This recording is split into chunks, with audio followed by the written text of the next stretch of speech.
Terkadang panik mencari obat-obatan, padahal telah ada di sekitar kita dan selama ini kita gunakan. Namun yang perlu kita perhatikan adalah dosis maupun takarannya. Bagaimana yang sesuai dengan kebutuhan dan diagnosa penyakit itu sendiri. Nah, seperti ada kelapa yang biasa kita gunakan untuk bahan memasak membuat gulai. Ini juga digunakan untuk bahan-bahan pengobatan, termasuk mengolah minyak urut tradisional. Selain yang juga biasa digunakan untuk bahan masakan, banyak kandungan-kandungan dan kandungan utamanya adalah citronella oil yang sangat bermanfaat menetralisir atau membunuh bakteri yang merusak di dalam tubuh.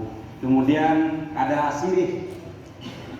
Sirih ini juga menjadi lambang dari peradaban Minangkabau, di mana dalam berbagai acara seremonial sirih ini menjadi kelengkapan dari berbagai acara-acara tersebut. Di dalam pengobatan atau di dalam keseharian, sirih ini pada zaman dahulu sering dikonsumsi, dapat memperkuat gigi, dapat membersihkan bakteri-bakteri di dalam gigi. Sirih mengandung antiseptik untuk membersihkan.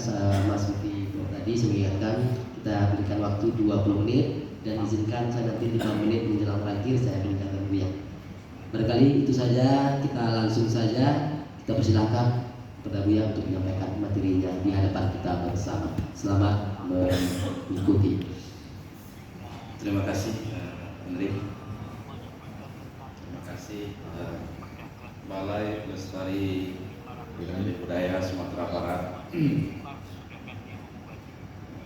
di bawah atau PT Kementerian Pendidikan, Kebudayaan, Riset dan Teknologi Republik Indonesia yang telah menyusun sebuah konsep atau program yang luar biasa untuk mengangkat kembali kearifan lokal kita.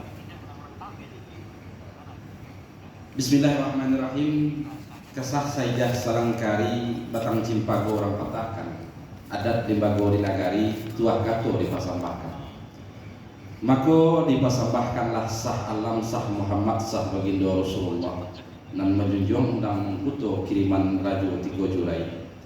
Ialah rajo dari Makkah walahan rajo Banwarubum sapihan rajo Banwasinyo dan sampai ke Pulau Paconangko daulat alam Minangkabau.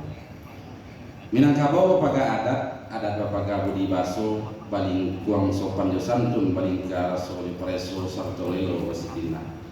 Pada buah ombak